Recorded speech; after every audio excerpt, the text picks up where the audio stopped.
Welcome back to Sabbath Apologetics. Glad that you're joining us here again for this episode on Dale Ratzlaff, and specifically what he talks about in this is the Sabbath.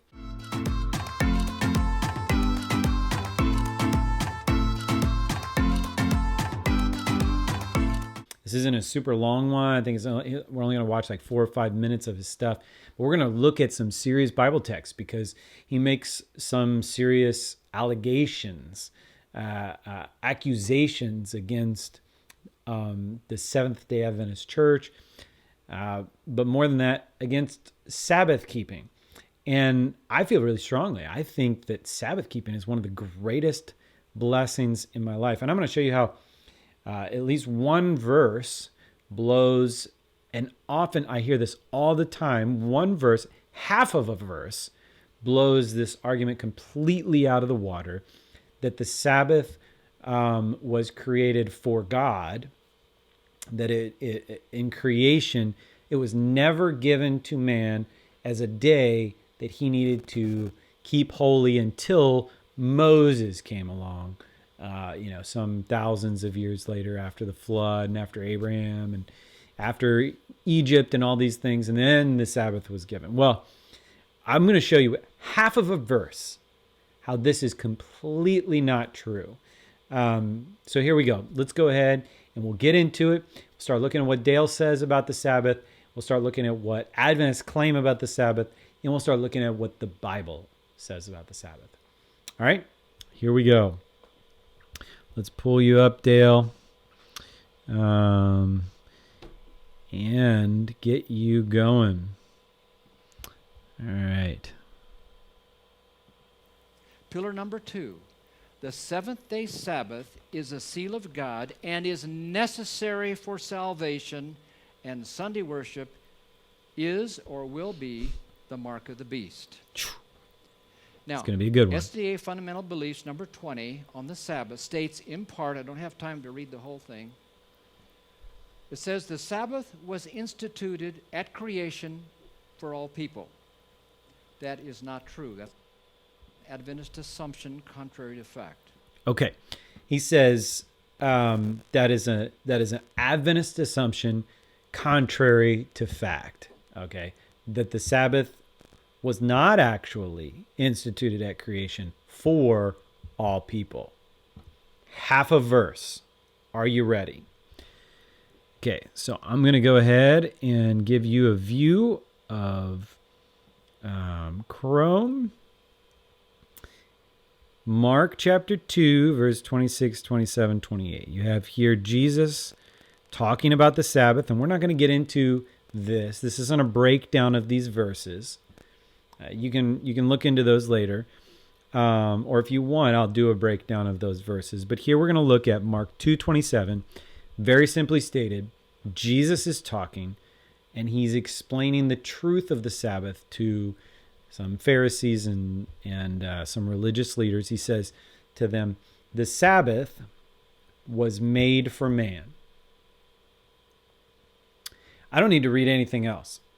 I just want to be really clear of what Jesus says, which is entirely the opposite of what Dale says. And you really need to recognize this.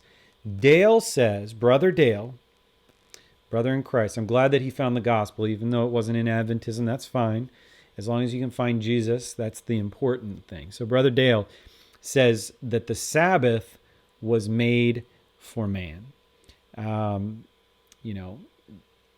I kind of just said something funny, and I just want to make sure to clarify. I think that you can find the gospel in the Bible, in Jesus, in any religion, as like God will meet you if you are searching for him. He actually woos you to himself. So what I'm saying is Dale might not have been able to find the gospel while he was in the Seventh-day Adventist Church, but I'm glad that he found the gospel after he left the Seventh-day Adventist Church. But I want you to know that's not because he couldn't find the gospel in the Seventh-day Adventist Church. All right, so let's go back. And he said to them, the Sabbath was made for man. Maybe this doesn't mean what I think it means, but I'm pretty sure it does. What this says is the Sabbath. we all know what that is, was made or created, came into existence, was established, was given, came to be. This is talking about creation. The Sabbath was made for man. And let's just break these down a little bit. This interlinear Bible shows you what it looks like in the Greek and what those words are in the English. So helegon, right? You have Jesus said, and then autois, to them. So you could break down each one of these. Sabbaton, the Sabbath was made. This is agenomai. Right? This is genomai. This is ageneto. And then if you click on it, you can go in here and you can check out some things about this verse. Well, let's look up what the definition is. Let's start with that, okay? So let's start with the definition, which, it gets a little technical up there. But let's see here. It says to arise, to be assembled, to cause to be. To cause to be. Basically, to become. This is again here. To become or to come into being. It's very important. So when we're looking at this verse, we'll go back to this verse, Mark 2:27, and we see this phrase, and he said to them, the Sabbath was made. The Sabbath came into being. We're talking about creation. The Sabbath came into being for man. Was this just for Israel? Was this for, for just men, the male population, and not the women? Well, let's look at this word. Anthropos is the word. Maybe it sounds familiar, like anthropology comes from this word, anthropos. Okay, what does this word mean? The root word, human being. Okay, so let's look at the definition, anthropos. And what it's translated as is man. Okay, and I think maybe the best way to look at this is to look at the lexical usage. Just the first one here. This is a dictionary, basically. This is like a Greek dictionary, all right? So it's telling you how it's used in Greek, like what it means in Greek. And it says, universally, with reference to the genus or nature, without distinction of sex. So without distinction, a human being, whether male or female. All right, so what did we just do inside of this verse? Like, again, I want it to be very, very clear what Jesus is saying. This is what he says. He said to them, the Sabbath was created, came into being for humanity. What did Dale say? The Sabbath was not given to man at creation. That's what he said. What Jesus says is the exact opposite. The Sabbath came into being, was created for humanity. That one half of a verse is directly in contradiction to what Dale said. And it says, man wasn't created for the Sabbath, meaning we're not to be a slave to the Sabbath. The Sabbath was given as a gift for man. You see, it's who I don't want to say rules over who. But that's kind of the idea. It's like, what is for what? The Sabbath is not a living organism. So what Jesus is saying is the Sabbath was created as a gift for humankind. Not man was created as a gift for the Sabbath. So then he completes it with, so the Son of Man is Lord even, or also. So the Son of Man is Lord also of the Sabbath. So the Son of Man is Lord also of the Sabbath. Sabbath was made for man, so man is in charge, and the Son of Man is Lord of the Sabbath. Okay, so just so that it's really clear that it's exactly the opposite of what Brother Dale just said. Let's keep going. It states that the Sabbath observance is required for all Christians. That is not true. There is not one New Testament text that says we're to keep the Sabbath. Christians are. Okay, so the next statement, and by the way, he's pulling this from, I think, the Adventist fundamental page. This is on the Sabbath. This is Seventh-day Adventist beliefs. The Sabbath, God's gift to us, a time for rest and restoration. And the reason he doesn't have time to read the whole thing is because it's a beautiful, wonderful gift of God, a day for celebration, a day for remembering your Creator, your Redeemer, and celebrating Him. It's a gift that God gave to you, to humankind, all of humanity, to remember your Creator and Redeemer. Like, this is what the Sabbath is. He doesn't want to read those parts. He only wants to read things that he believes are not accurate in the Scriptures. But I'm going to show you today how everything that he says is actually accurate in the Scriptures. So the Sabbath is God's gift to us, a time for rest and restoration of our connection to God and to others. It's a time for family and friends. It reminds us of God's creation and Jesus' grace. And never forget that. The Sabbath is given for both reasons. In Exodus chapter 20 and Deuteronomy chapter 5. And the first one is to remember God as Creator, and the second one is to remember God as Redeemer. So the Sabbath is actually a celebration of God as your Creator and God as your Redeemer. This concept that Jesus would have taken away the Sabbath and changed the day really undermines why he gave the Sabbath in the first place, to be a celebration of redemption. The gracious Creator, after 6 days of creation, rested on the seventh day and instituted the Sabbath for all people as a memorial of creation. Now you notice I showed you how Jesus himself says this, that the Sabbath was given for man. The Sabbath was made for man. So when was it made? You can easily look that up. Genesis chapter 2. We might as well do it. Genesis chapter 2, here it is. It says, "Thus the heavens and the earth were finished, and all the host of them. And on the seventh day God finished his work which he had done, and he rested on the seventh day from all the work which he had done. So he blessed the seventh day and made it holy, because on it God rested from all his work that he had done in creation." So God blessed the seventh. Just listen to that language, because this is, the commandment repeats that language, and then it expands on it. So remember the Sabbath day to keep it holy. Yeah, see? You have the same language coming back, to keep it holy. And this is like set apart for a special purpose. So God set it apart for a special purpose. What was the special purpose? It was a gift for humanity. Remember the Sabbath day to keep it holy.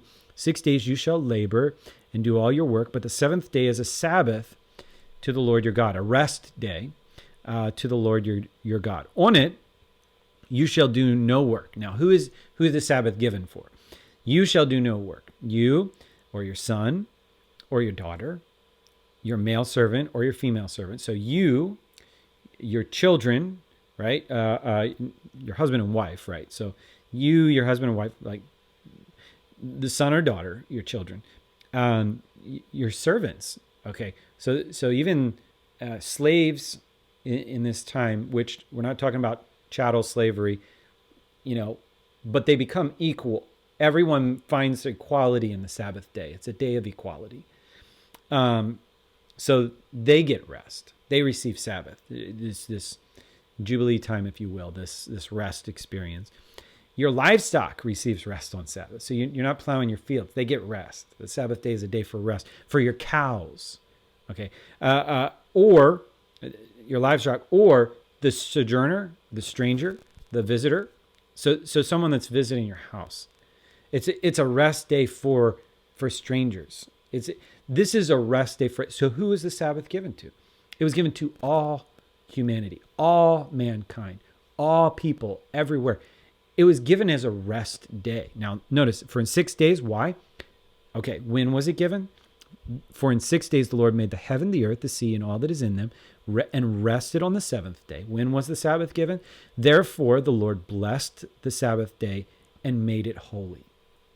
All right, so the initial phrase, remember the Sabbath day to keep it holy. Remember it to keep it holy. From when are you supposed to remember it?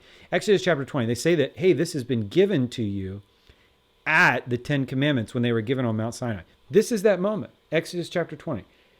God, when he gives it to them in Exodus chapter 20, this is what he says. Remember the Sabbath day to keep it holy. Remember the Sabbath day. Now, I know a lot of people are saying, well, that's going forward. Remember it every week. Remember it.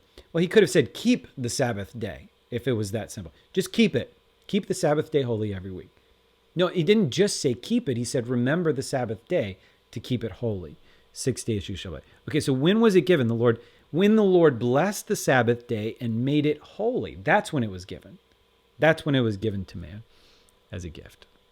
Okay, so he's reading from here, and he's talking about the 6 days of creation, rested on the seventh day, instituted the Sabbath for all people as a memorial of creation. The fourth commandment of God's unchangeable law requires the observance of this seventh-day Sabbath as the day of rest, worship, and ministry in harmony with the teaching and practice of Jesus, the Lord of the Sabbath. And we read that in Mark 2:28. The Sabbath is a day of delightful communion with God. And he actually says this, if you will keep my Sabbaths and call it a delight, meaning you're not just trying to obey the law, but you're actually this is a day of wonderful rest and peace for you. So it's a day of delight. There's all sorts of people that are just trying to do the minimum, and these are the people that Jesus speaks against.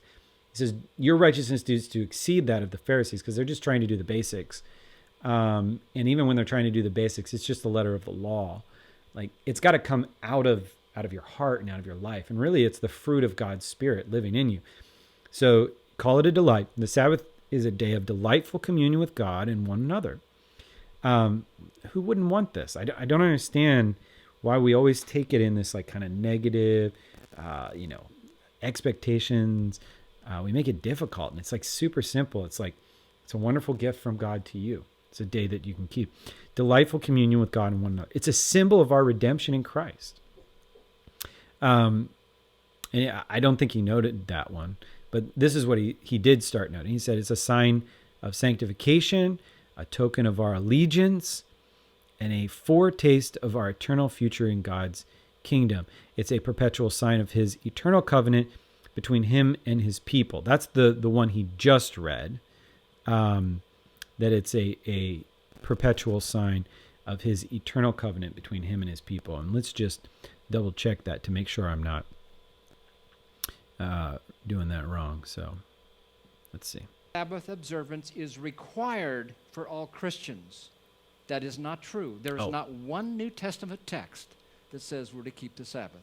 Okay, so it's required for all Christians. All right, so somewhere in here it says something about it being a requirement, but basically the question is, does the Bible say that it's a requirement? Well,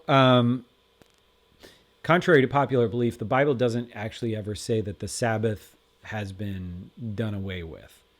A lot of times, and I could do a whole video on this specifically, and I don't have a lot of times, but a lot of times people will point to Romans 14, and they will say, here, you can keep any day of the week you want, and this actually doesn't have anything to do with that.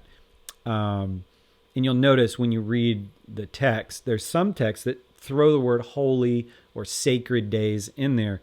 And the more legitimate translations that are trying to stick closer to the original texts, they don't say things like that. So the ESV, NASB, KJV, NKJV, they actually, they note exactly what the text is saying. One person esteems one day better than another, while another esteems all days alike. Each one should be fully convinced in his own mind. The one who observes the day observes it in honor to the Lord. The one who eats in honor of the Lord, since he gives thanks to God. Well, the one who abstains in honor of the Lord and gives thanks to God. So whatever you do, this is what he says, whatever you do it for the Lord, right? And the question is, so are these days talking about the Sabbath? Well, you're actually going to get two views in commentaries. The first view, and I'm not talking about Adventist commentaries. I'm talking about evangelical Christian commentaries, mainstream Protestant commentaries. You're going to get, even Catholic commentaries on these texts. This is what they're going to say. This has nothing to do with the Sabbath. Okay. And I think, I haven't read every single commentary and decided who has the majority, but I think that's the majority, is that this has nothing to do with the Sabbath. So I'm not telling you this, like, go read some commentaries.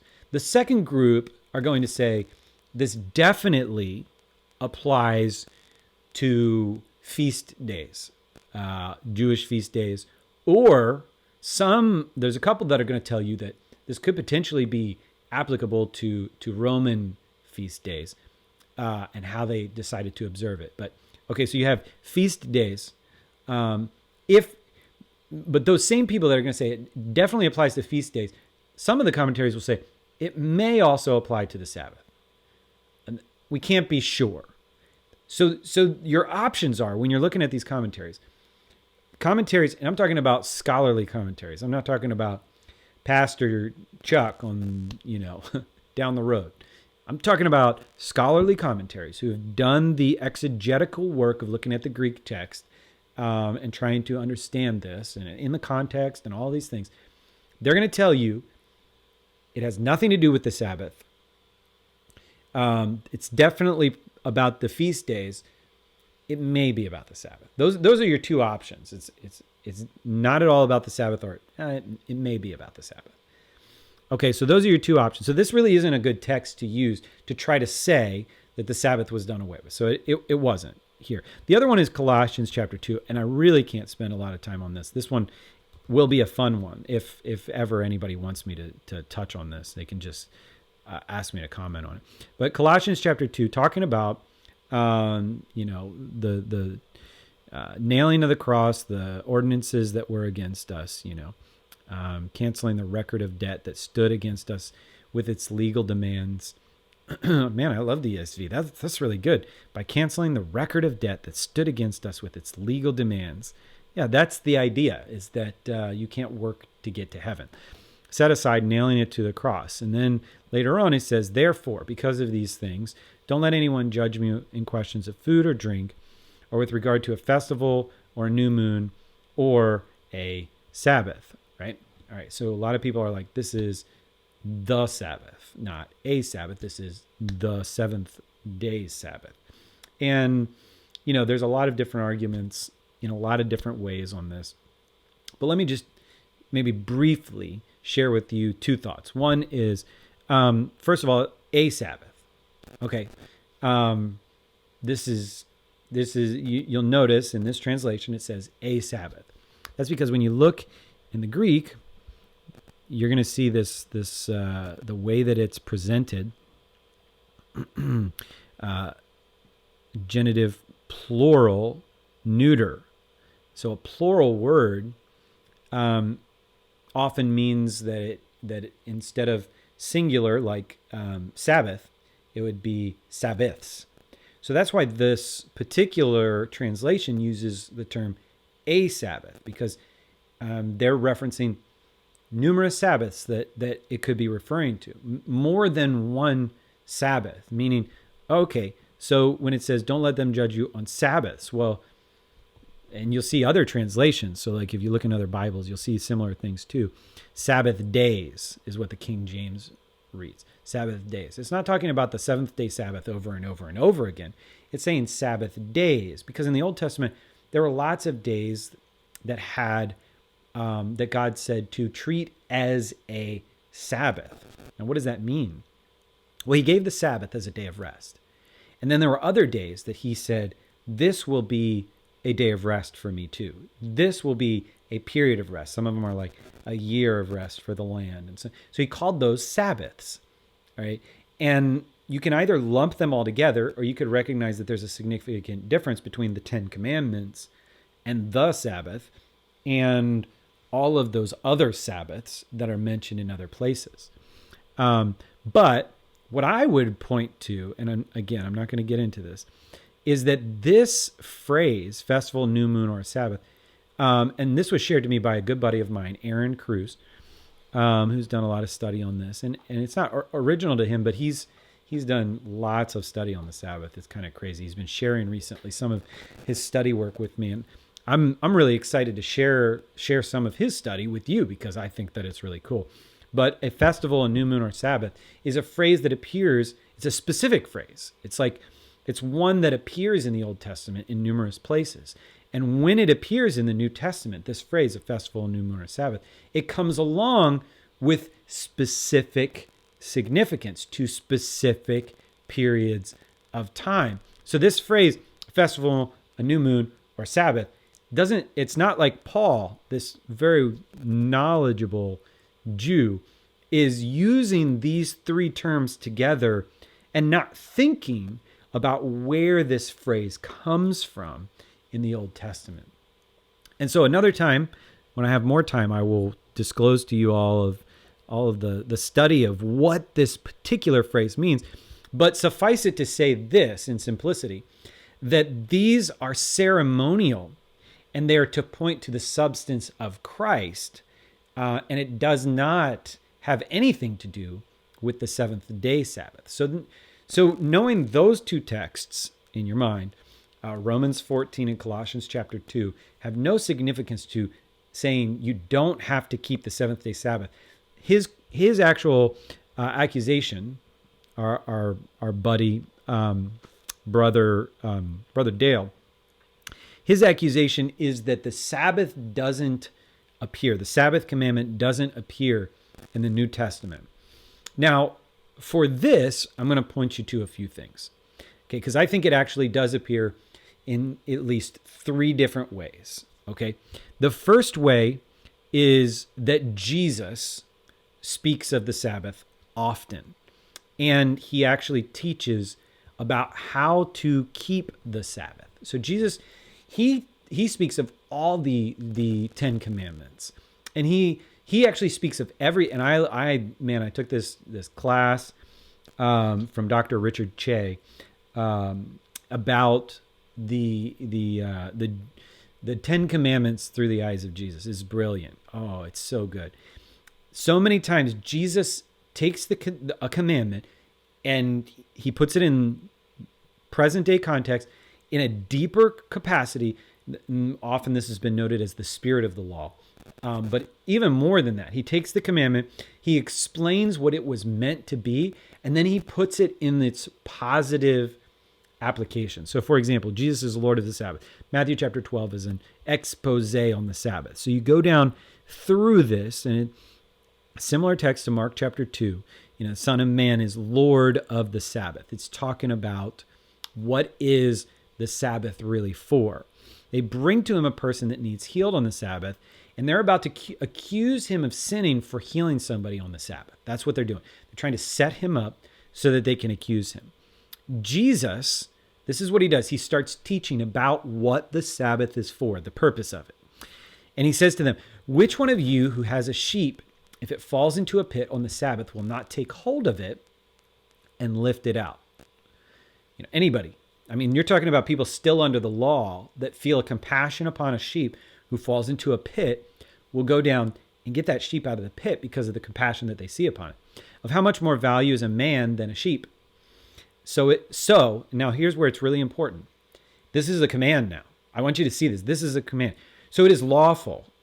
They're saying it's not lawful to heal on the Sabbath. First of all, the Bible never says that it's not lawful to heal on the Sabbath. Especially not in the capacity that Christ was doing it, being able to heal people, to bring life to them. So they're saying what is not lawful to do. It's not lawful to heal on the Sabbath. Inaccurate. No. Jesus comes along and says, let me tell you what it is lawful to do. Meaning, this is the law. That like the law is this. It is lawful to do good on the Sabbath. So this is what we're to do. We are to do good on the Sabbath day. Specifically, like the Sabbath was given for man. That's what it was created for. It was created so that we could experience recreation inside of us. It was set apart for a holy purpose to give us peace. And after the fall, it was set aside for redemption, to celebrate freedom in Christ. And it was to set people on equality and to set them free from not only the slavery that they might physically and in reality be in, but the slavery to sin that exists within people's life. That's what the Sabbath is. It's a celebration of that freedom.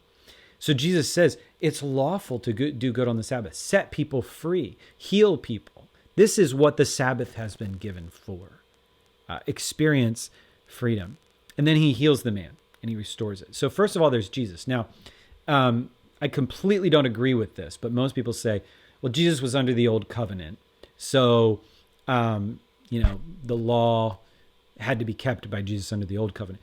All of the times that he speaks about the Sabbath, it was like 7 times or something that Jesus has these stories of the Sabbath. And you can look them up. They're really cool. All of those times, that's because he was under the old covenant. We don't have to keep the Sabbath anymore. This is false. This is patently false. Like, I don't know why people would say this.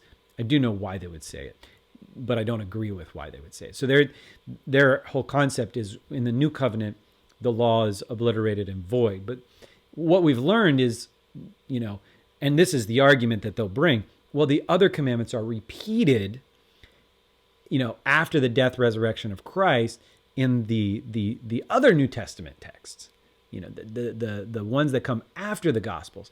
And so because they're repeated, then we have to keep them. So it's like this weird talking out of both sides of your mouth. Like, I don't have to keep the law, but because I see the law in the New Testament after Jesus is gone, I have to keep those laws. It's like, oh, so you do have to keep the law. Are you free from the law or are you not free from the law? Are you still under the law? Like, do you not have to murder? Or are you not under the law? Like, so you can murder. Like where do you really stand? Because if you're not free from the law, then why would he abolish or even change this celebration of redemption? What is the motivation here? So we're not going to jump too far into that because I'm going to start just going down rabbit trails. But Jesus essentially says, it's lawful, but people will throw Jesus's words out. Okay, so Jesus gives the commandment. I want you to see it right here, Matthew 12:12. It is lawful, so it is according to the law. You should do this to do good on the Sabbath. But Jesus doesn't count for most people. Jesus doesn't count because he is, pre his own death and resurrection. Okay, so we can't use Jesus' words. Is there anything else in the New Testament that speaks to this topic? Well, interestingly enough, there is. And it comes on the tail end of Jesus' words. So we have in this story, Jesus actually summarizes the law. They come to him, they ask him a bunch of questions, they kind of try to catch him. One comes to him and says, what's the most important command in the Bible? All right. And then Jesus says, okay, this is really important. Hear, O Israel, the Lord our God, the Lord is one. Now, this isn't a reference to nothing. This is a reference to Deuteronomy chapter 6. It says, Hear, O Israel, the Lord our God, the Lord is one.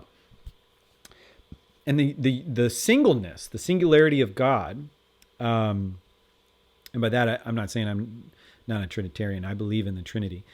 But he's doing a monotheistic move here. The Lord our God is one, and this is demonstrated by your love towards God, right? So you should love the Lord your God with all your heart, with all your soul, with all your mind, and with all your strength. Okay. And then he says, the second is like this. It says, you shall love your neighbor as yourself. And here he says, there's no other commandment greater than these. And I thought that this one was the one, but this appears in other, in the other synoptics. It says, on these, Jesus says, on these you can hang all the law and the prophets, meaning, and by the way, this is from Leviticus chapter 19. You shall love your neighbor as yourself. So both of these are Old Testament commandments. One's from Deuteronomy chapter 6. This is the most important one. The other one's from Leviticus 19. This is the second most important law. And on these laws hang all the laws and the prophets. That means all the laws of the Old Testament, all the laws of the prophets, all the words of the prophets hang upon these two concepts. Love the Lord your God with all your heart, soul, mind, and strength. Love your neighbor as yourself. Now, what I'm going to suggest to you, and I'm not even just going to suggest to you, I think that there's very strong biblical evidence of this. What I'm going to tell you is this. The first one is a summarization of the first 4 commandments. And the second one is a summarization of the last 6 commandments. And you say to yourself, boy, I don't know if I can believe that. I feel like you are perhaps reaching on this. And that's not true here. I'll give you example of this whole thing. I hate that my keys stick. So if you go to Romans chapter 13, Galatians chapter 5 is another verse just like this. Owe no one anything except to love each other, for the one who loves another has fulfilled the law. Okay. For the commandments, you shall not commit adultery, that's 7. You shall not murder, that's 6. You shall not steal, that's 8. You shall not covet, that's 10. And any other commandment, okay, so this is a summarization of the 10, are summed up in this word, you shall love your neighbor as yourself. You get it? All right, so those commandments are summed up in you shall love your neighbor as yourself.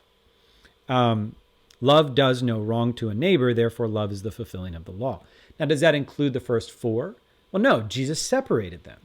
Okay, so loving your neighbor as yourself, you do because you love God with all your heart, soul, mind, and strength. But that one is the first one. So if these are a summarization of the way we treat each other, and especially the last 6 commandments, if these are a summarization of those and the way we treat each other, then the first 4 are a summarization, then love God with all your heart, soul, mind, and strength is a summarization of the first 4. Okay, so then this is the question. Do these commandments really get repeated? Well, obviously the last 6 do. We see them come up numerous times throughout the New Testament. But then we have to start, for the first ones, we have to start, instead of, there's not specific wording. We actually have to start pulling texts that are similar in nature. And I think I had one up here of, I must have closed it down. But okay, so you actually have to start pulling, I don't have you guys, so you can't even see what I've been reading. I'm so sorry. If you want, check out Mark chapter 12, where Jesus summarizes the law, and then 13:9 here. So there's the 2 of them. But is there stuff in the New Testament that actually repeats the first 4 commandments? Word for word, there's not really. What you see is these texts that say this, and I've highlighted the word idol so you get an idea. There's things that say, try to follow God's, try to keep God's name, like don't go against his name. I should have written down some specific text for you guys. I'm sorry. But suffice it to say, they're doing a little, you have to do a little bit of wordsmithing to get those commandments, those first 4 commandments. However, you see a theme that's all throughout the New Testament, and that's this, the topic of idolatry. It says, do not be deceived, neither is sexually immoral, nor idolaters, nor adulterers, nor homosexual offenders, nor thieves, nor the greedy, nor drunkards, nor slanderers, nor swindlers will inherit the kingdom of God. Now, I'm just going to try to, and this isn't an exact science, but sexually immoral, adulterers, and homosexual offenders probably fall under command in under number 7, thou shalt not commit adultery. And Jesus kind of broadened that to lust, right? Inappropriate sexual activity. Number 7, thieves. Number 8, thou shalt not steal. Greedy. Thou shalt not covet. Drunkards, people that, go around drunk. That I don't really know that that's a commandment. Slanderers, speaking bad against people, maybe dishonoring your parents. This could be commandment number 3. Don't take God's name in vain.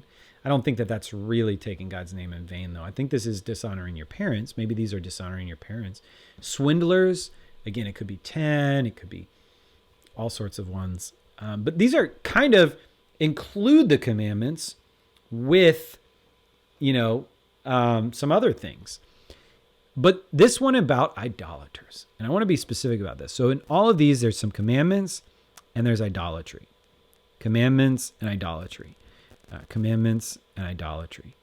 And here's the point.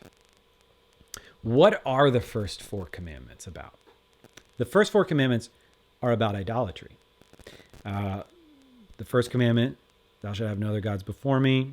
Oh, the Lord, I God, delivered you out of the land of Egypt from your bondage, from your slavery. So don't have any gods before me, or you won't have any gods before me. You're not going to make any graven images or idols. And initially, we always think, oh, this is the second commandment. No, but the first one is about idolatry. The second one is about idolatry. It's about images of idolatry. The third one, you shall not take the name of the Lord your God in vain, meaning you shouldn't blaspheme God by saying you're a Christian and not acting like you're a Christian, or saying you are a follower of God and not acting like you're a follower of God. That's idolatry. That's like selfish idolatry. Like you're puffing up yourself. This is selfishness. This is idolatry. This is for you. It's not for God. That's what it is. Like Christianity, taking the name of God is surrendering yourself to him. It's idolatry. The fourth one is idolatry. Remember your creator. If you're not obeying the fourth one, if you're not providing equality and freedom to all people and remembering your creator on the Sabbath day, then you're existing in idolatry. Idolatry, idolatry, idolatry, idolatry. So in the New Testament, you see this summed up over and over and over again, that idolatry is this huge theme. It's a huge theme in Revelation. It's a huge theme over and over again, so that idolatry is the New Testament version of the first 4 commandments. Love God, except in the positive, instead of do not commit idolatry, it's love God with all your heart, soul, mind, and strength. More than yourself, more than you love yourself, and more than you love other people, and more than you love any other fake things, more than you love your dog, more than all these things, like love the Lord your God with all your heart, soul, mind, and strength. And the Sabbath is part of that moral imperative. Remember your creator by surrendering a day of your week to him. And it's not just surrendering, it's a gift. Oh, it's such a gift. That's why we need to look at it as a delight rather than an expectation. So there's 2 of the 3, all right? So Jesus gives the commandment in the New Testament. It's clearly in the New Testament under the form of don't commit idolatry, don't be an idolater. And this is just as good as the other versions of the repeating of the first 4 commandments in the New Testament. For me, these are equally as good as those, but I'll give you one more, and that is the number of times we see people after Jesus that are keeping the Sabbath. Now, there's an excuse here too, and I'll give you that in a minute. So, Paul, and I don't know who he's with in Acts 13, but they go into the synagogue on the Sabbath day and sit down. When the Jews were gone out of the synagogue, the Gentiles sought that these words might be preached to them on the next Sabbath. So Gentiles wanted to hear more about things on the Sabbath. And the next day was the Sabbath, and the whole city came together to hear. On the Sabbath day, they went out by the city, out of the city by the riverside where prayer was wont to be made, and we sat down and spoke to the women and Paul. Okay, now here's the argument that's made. Okay, even though these guys were going into the synagogue on Sabbath, it doesn't mean that they were keeping the Sabbath. It means that they were trying to convert Jews. One, we see Jews and Gentiles in the synagogues on Sabbath. Okay. 2, I don't think that they're main. So they are trying to share the gospel of Jesus with Jews. However, they're not going to share the gospel of Jesus with the Jews and then, spend Sunday as their Sabbath. They're not changing the day here. There's no New Testament text anywhere that changes the day of the Sabbath from Saturday to Sunday.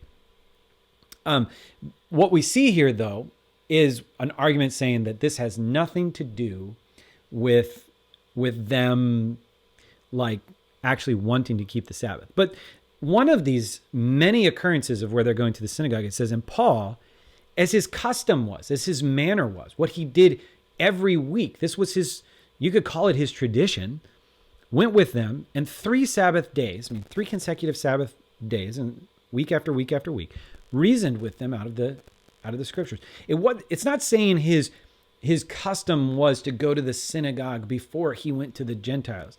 That's not what it's saying. It's saying his custom was to go to the synagogue on the Sabbath day. That's his custom. So it's actually something that Paul maintains throughout you have Acts 13 through Acts 27, right? They're still keeping the Sabbath all the way through the book of Acts. So there's 3 examples of New Testament keepers. All right, starting to get long, and I apologize. So let's get back to our friend here, Dale, and we'll hear what he has to say. Christians are. It states that the Sabbath is a sign of sanctification for all Christians. That's not true. Okay. Is the Sabbath a sign of sanctification for all Christians? Now, this is an interesting one. Man, I might have to do a part 2 on this. I'm not sure. So I may need to make it so you can see here. So Exodus chapter 31, we see this interesting statement. You're to speak to the people of Israel and say, above all, you shall keep my Sabbaths, for this is a sign between me and you throughout your generations, that you may know that I, the Lord, sanctify you. So it's a sign of sanctification specifically for Israel. Okay. And this is where you get into some different theology here. Okay. And I'm going to explain it to you. This is a sign for the people of Israel. And it doesn't just say for a period of time. This is a sign between me and you throughout generations. It's a perpetual sign. And he says this over and over again. You shall keep the Sabbath because it is holy for you. 6 days you shall work, but the 7th day is a solemn rest, holy to the Lord. And there's death penalty if you don't. Therefore, the people of Israel shall keep the Sabbath, observing the Sabbath throughout your generations as a covenant forever. It is a sign forever between me and the people of Israel that in 6 days the Lord made the heaven and the earth, and on the 7th day he rested and was refreshed. A sign forever. So this gets used a whole lot. And people will say, well, it's a sign for Israel. It's not a sign for Christians. It has nothing to do with Christians. And for that, I think that we just need to look and ask this question. Now, a lot of people will say it's a sign for the nation of Israel. It has nothing to do with Christians. I'm a believer of Israel is those who are believers. So, for example, what is the essence of being a true Israelite? This is not an Adventist site, by the way. At least I don't think it is. It is not a literal descent from Abraham, but faith in God. No, I'm just going to read you this blog. It's in the Bible. Know ye therefore, and some people do believe this. Evangelicals, Protestants, Catholics. Like there's some that do believe this, and there's some that don't. That take different view on this. It's in the Bible. Know ye therefore that they which are of faith, the same are children of Abraham. Well, that doesn't mean children of Jacob, right? Well, look down here. For he is not a Jew who is one outwardly, meaning nationally, meaning if you're born a Jew or if you're circumcised or if you live in Israel, you're not a Jew who is one outwardly, nor is that circumcision which is outward in the flesh, but he is a Jew which is one inwardly. And circumcision is that of the heart, in the spirit and not in the letter, whose praise is not from men, but from God. And there's a ton of these texts that talk about, and if you are Christ, then you are Abraham's seed and heirs according to the promise. God doesn't throw around this language. Oh, and here's another New Testament text. And again, some people think that this has to do with the nation of Israel. I think that this has to do with true Israel. God has a special covenant with those who are true spiritual Israelites. It's in the Bible. For this is the covenant that I will make with the house of Israel after those days, says the Lord. I will put my laws in their mind and write them on their hearts, and I will be their God, and they shall be my people. None of them shall teach his neighbor, and none his brother, saying, know the Lord, for they all shall know me, from the least of these to the greatest. For I will be merciful to their unrighteousness, and their sins and their lawless deeds I will remember no more. Notice it says, I will write my laws on their mind and write them in their hearts. I'll put my laws in their minds and write them in their hearts. This is the promise to the Israel in the time of Messiah, when Messiah comes. And this is why it's in Hebrews chapter 8. This comes from Ezekiel, Jeremiah, like these texts that speak about the coming, what Messiah will do in the new covenant, right? So Israel receives this new covenant. There's no abolition of this sign of God that God says will be a sign of Israel. This is what he says forever, for all generations. he speaks as a perpetual sign. Now you can believe it or you don't have to believe it. But again, what I would say to that is, even if you don't believe it's a perpetual sign, there's enough evidence on the other side of things, on all the other arguments, and there's enough evidence to say how amazing it is, just period, to enjoy it and appreciate it, that you don't have to buy into this concept of like, this is the one reason. So if you have different views of Israel, then fine. Like maybe you don't think it's a perpetual sign, but there's other reasons. It was a sign for Israel, not the church. It states that the Sabbath is God's perpetual sign of his eternal covenant. Not true. Thank you. It was only a sign of the Sinaitic covenant, which was given only to Israel. And that's inaccurate. Now here's a few quotes from Ellen White about the Sabbath. The Sabbath will be the great test of Lord. I've already shared with you, how that's inaccurate. So let's listen to the quotes on Ellen. When the final test shall be brought to bear upon men, then the line of distinction will be drawn between those who serve God and those who serve him not. Required for salvation? Absolutely. If it's a line of distinction between those who serve God and not. But listen to this. This is a cool one. So I do want to clarify something. Let's see here. When she says this statement, that it's a line of distinction between those who serve God and those who will not, she's speaking of a particular period in time. He's gonna mention this, the mark of the beast, what Adventists believe about that and whatever. And then we'll talk about it. So she's speaking of a particular point in Earth's history. The mark of the beast. That's a big theological conversation, and she believes, as do I, most Seventh-day Adventists, that the point of contention at the end of time, the point of essentially what it is it's about idolatry. Are you going to worship the beast, or are you going to worship God, the image of the beast, this idol, or are you going to worship God? So it's a question of idolatry, and the question will be fundamentally, the idolatry question will be based on the Sabbath. Are you going to keep the Lord's Sabbath, or are you not going to keep the Lord's Sabbath? So, it's a big claim, right? Nobody knows what that final thing is going to be, but that's their interpretation of Scripture. Now, here's what I'm going to say to you. I can do another whole video on the mark of the beast. I probably will. But here's what I'm going to say to you. I want you to actually study the text and study the Old Testament text that the text is quoting, like from way back in the Old Testament, and see if you can come up with a better version, biblical version. I'm not talking about the lady that holds up the Monster can and tells you how the Monster energy drink is the mark of the beast. That's the sort of crazy things that I hear all the time, and people making predictions based on whatever the political leanings are of the time, or whatever the current issues are. She makes a bold statement, and Adventists in general, they believe this thing. Again, it's a really bold thing. But here's what I want you to know. It's actually centered around the biblical text. It's centered around Revelation 12, 13, 14. It's centered around the Old Testament text that they're pointing to, Ezekiel 1 through 10.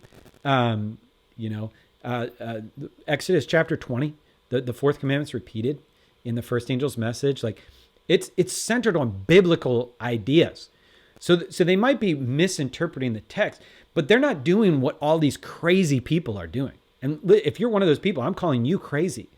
Like looking at a headline and saying this is the mark of the beast. Like the coronavirus is the mark of the beast. Like the vaccine is the mark of the beast. Like you're just picking things out of whatever is relevant today. You're not actually looking at the Bible text and trying to understand what the Bible is saying. Seventh-day Adventists are actually doing that. I'm serious. Like study it. I've read a lot of commentaries and what people have said and stuff. And legitimately, I'm convinced that of all the people that are looking and saying, what does the Bible speak about? That they're the most accurate in their prediction of what the final, moment will be like, what the element of idolatry will be. And it's not that the Sabbath is superior and the Sabbath saves you. It's simply that is the thing that they're saying will be what is used to define who's a follower of God and who's a follower of the devil at the end. And this is very different than saying the Sabbath saves you. But anyway, this is to give you context of what he's reading. The soul who keeps the Sabbath is stamped with the sign of God's government, and he must not dishonor this sign. And here's I'm not going to comment on it. You comment on it. By closely examining the Word of God, we may know whether we have the King's mark, whether we have been chosen and set apart to honor God. Okay, again, this is in the context of what I just shared with you, but what she's referring to, the king's sign, those are some of the texts we were reading, Exodus 31. Does this apply, perpetually, that sort of thing? But even more specifically, when you look at the commandments, the fourth commandment is a really significant commandment. Why is it significant? Because it actually takes God and man and it puts the way that we treat God and man together in a single commandment. There's stuff about idolatry and worshiping God in the fourth commandment, but there's also stuff about equality and treating each other, well, doing good on the Sabbath to our fellow human. Not only does it have that aspect, but the Sabbath is also a celebration of creation and redemption. So there's a lot there in that. But on top of that, it also identifies who God is, like his authority. He's the creator and he's the redeemer. And those are two things that identify a king's authority. I'm the creator, so I created you, and then I bought you back. So you are mine. And this is some of like the language of Paul in the New Testament. You can be a slave of righteousness and a slave of God. Right? Like that's kind of the concept is like, I worship God, I follow God, I'm a slave to righteousness. Like that's what it is. And I celebrate this, I demonstrate this by keeping the Lord's Sabbath. And so again, that's the context. How do you know you've been chosen and set apart to honor God? By keeping the Sabbath, okay? God will never allow any man to pass through the pearly gates of the city of God who does not bear his signet, faithful government mark. Okay, so here's this concept that he's going to, be like basically, see, you have to keep the Sabbath in order to go to heaven. That's not what it said. That's not what she's saying here. What she's saying is in heaven, we will celebrate the Sabbath. That's not even like a crazy unbiblical idea. If you go to Isaiah chapter 66 and you look at it, some people believe this is symbolic, but this is like the end of Isaiah right here. For as the new heavens and the new earth that I make shall remain before me, says the Lord, so shall your offspring and your name remain. From new moon to new moon, so on a monthly, and from Sabbath to Sabbath, all flesh shall come and worship before me, declares the Lord. They should go out and look on, and then it talks about the destruction of the wicked. So you have here new moon to new moon, Sabbath to Sabbath. Oh, we should read this. And they shall go out and look on the dead bodies of the men who have rebelled against me, for their worm shall not die, their fire shall not be quenched, and they shall be an abhorrence to all flesh. Yeah, this is interesting. Maybe we'll come back to that sometime. Sabbath to Sabbath. So this is all this is. The Bible clearly says that when we're in heaven and on the new earth, we will keep the Sabbath. I don't know what to say, like this is what God's going to have. He's going to institute. People come into his city, they're keeping the Sabbath in the new heavens and the new earth. She's not saying that if you don't keep the Sabbath, you won't make it to heaven. There might be some correlation between not keeping the Sabbath and not making it to heaven, because it's a sign of sanctification. But that's not always the case. Like if you don't know about the Sabbath, if you don't know the gloriousness of the Sabbath and the opportunity to keep it, then God's not going to hold you accountable. Now, does she teach that the Sabbath is required for salvation? No. Yes. Now, some admins say, oh no, she doesn't teach that. It is. She does. Okay? I just And demonstrated she it to is a you. continuing and authoritative source of truth. Here's another one. God requires that his holy day be sacredly observed now as in the time of Israel. The command given to the Hebrews should be regarded We already by dealt with all this one. Christians as an injunction from Jehovah to Still them. need to keep it. All right, we need to I wrap this pastored up. in the It's been an church hour. for 13 years. I was a fourth generation Seventh-day Adventist. He's almost There's done. not one Adventist who keeps the Sabbath.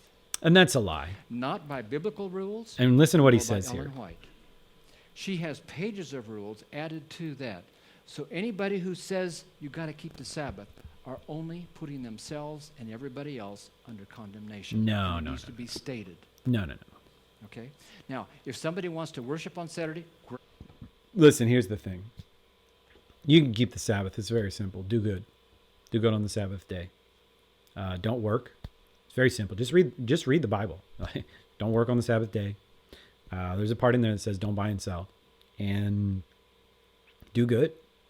It's very simple. Just enjoy it. Enjoy your friends and family. Turn off your TV. Turn off your phone. Like just focus in on relationships. But don't make it a something to be saved by and damn everybody else, okay? Yeah. And again, that, like I said, the context of that is if you know the Sabbath, if you know right and you choose to do wrong, then like that's on you. But then like right up at the end of time, it says that's the idea that at the end, that's going to be the thing that clarifies, the 144,000 versus those who follow the beast. Now, the sign or the seal of God is revealed in the observance of the seventh-day Sabbath, the Lord's memorial of creation. The mark of the beast is the opposite, the observance of the first day of the week. This mark distinguishes those who acknowledge the supremacy of the papal authority from talking those about who acknowledge the authority of God. When the beast comes, right? Now, and the difference in between their public worshiping God and relations, his and I authority think, and worshiping the it beast was and his alluded to authority. earlier. Adventists want to appear as an open, friendly, evangelical church, and they're making great inroads in that respect. They really are.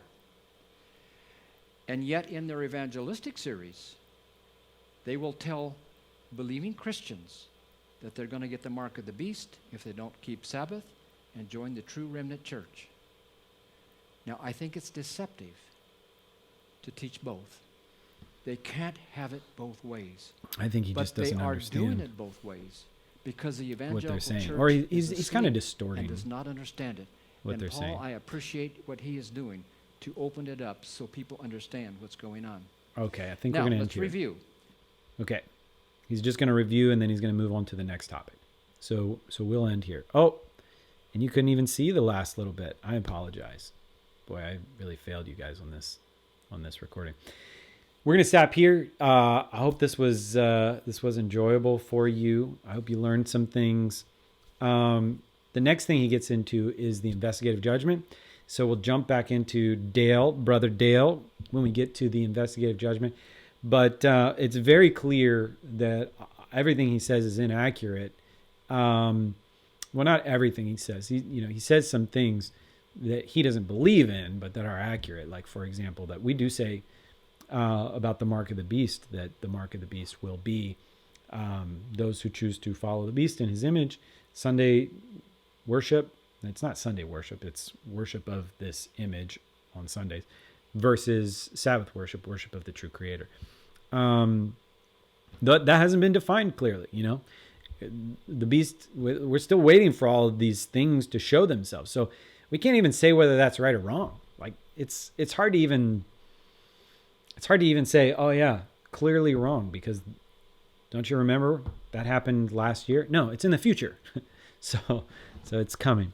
All right. Well, thank you so much. Subscribe, like, do all the things that you need to do if this video was something that was valuable to you. God bless you. And until next time.